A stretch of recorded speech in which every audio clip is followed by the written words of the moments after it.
Welcome back to Poetry Lockdown. It's been a little while. We're up to day 417. So I'm really excited about how this poet that I'm presenting today, Matthew Olzmann. I hope I'm pronouncing that last name correctly. Um, so one of the things that's been amazing about the Poetry Lockdown series is that poetry community kind of gets to be built up, and I get to communicate with these poets whose work I read many times. So I read this poem like maybe a week and a half ago. I laughed out loud. I was like blown away by it, was like challenged by it.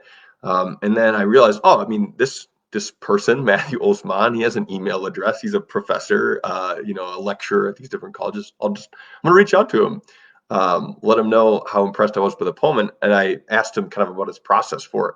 And almost immediately he responded back with this wonderfully generous email. One of the reasons I was struck by this is I feel like it's hard to be funny in a poem and also serious and ask kind of profound questions and things like that. And to me, this poem does that.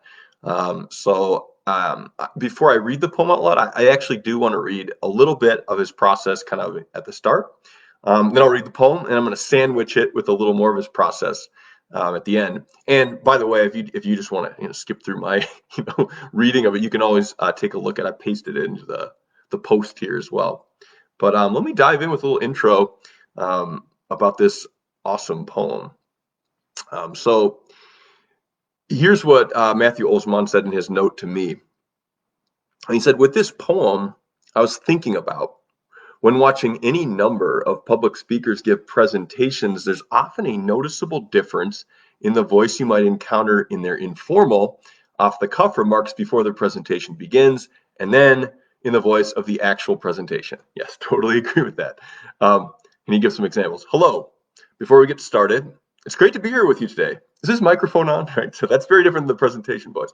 I was curious about that mode of speaking and the apparent lack of artifice it might suggest.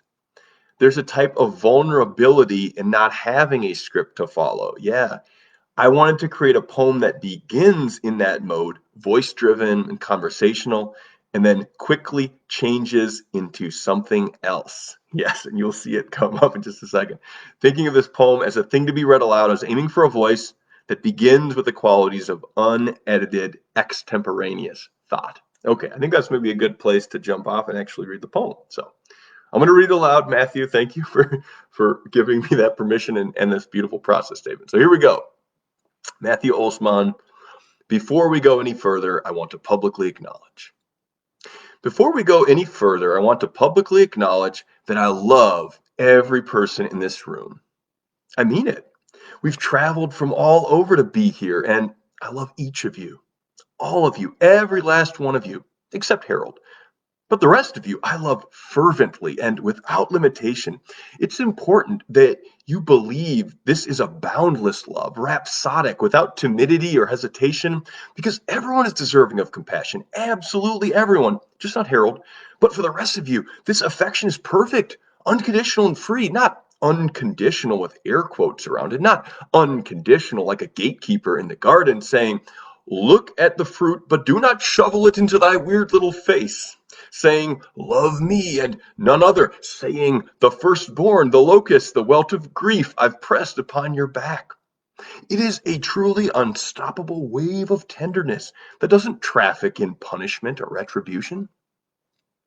In ethically challenged times, it's important to have a stringent moral code, steadfast as the oak whose taproot plunges into the earth deep enough to allow the tree to never waver, never sway, never give in to the winds of convenience and malice. And therefore, this faultless love never marches into the frostbitten fields or down the streets of its many enemies to shout, oh, motherfuckers, I'm petty and malevolent and will track you through the sleet to show you all the ways in which your world will fracture and die. This love would never say something like that.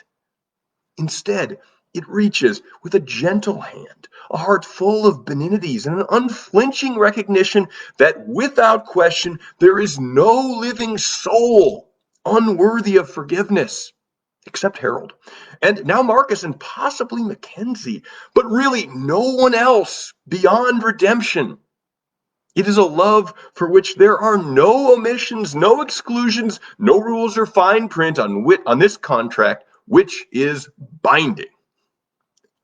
Whoa! That was Matthew Olzmann. Before we go any further, I want to publicly acknowledge, and I want to publicly acknowledge if in any way I mistook any of the cues of this amazing poem, Matthew, please let me know. But I'm trying to do it justice. Like I was saying, I kind of want to offer up a little poem process sandwich. So let me continue reading just so you can get another mind into the creator of this, in my opinion, masterpiece poem, as he continues kind of talking about where it came from. So he says, I was imagining that a listener wouldn't initially be sure if the poem had actually begun. Yes, like that title. As the diction becomes more elevated, and then with the call out of Harold, that was really heated up for me, the poem changes tonally and in terms of what a reader might expect from the poem afterward. Yes, like I've talked many times on this series about kind of the turning point shift. That was for me a big turning point. After that moment, the challenge of writing and then revising the poem was to make that initial gambit feel less like a gimmick. Yeah. The speaker's denouncement of Harold needed to serve a purpose. Every poem needs to justify its choices and eccentricities, and that's when the poem began to find a thematic direction and rhetorical shape. Is unconditional love possible? Whoa. Are there limitations to it? Who gets excluded? Do we actually live up to our declared ideals? How far short of those lofty principles might we fall? Yeah, to me, all of those questions are asked in this poem. And just personally, I mean, if you've kind of tracked this series, over the last year and change, I've really been interested in poems that in some way examine intersections between faith and imagination. So, as a member of the Catholic Church, a lot of the lofty ideals that we don't live up to, yeah, definitely hits home. And also just in political poetry, right? As an American, right? Again, lofty ideals that we don't live up to. Wow, right? And just like the intersection between reality and sort of like the ideal speech that this poem enacts. Whoa. This poem just hits home on so many levels for me. And so I think that's all I really have to say about it. I love this poem. And I also just love the generosity of this poet, Matthew Olzmann. Thank you for being willing to share your process. I've learned so much as a reader of poetry and as a poet just from this one poem. And as a teacher, I know my students who will get a chance to check this vid out will learn a lot too. So thanks so much for your generosity, Matthew Olzmann. And thanks for tuning in to another Poetry Lockdown. Hope you have a great rest of your weekend. Peace.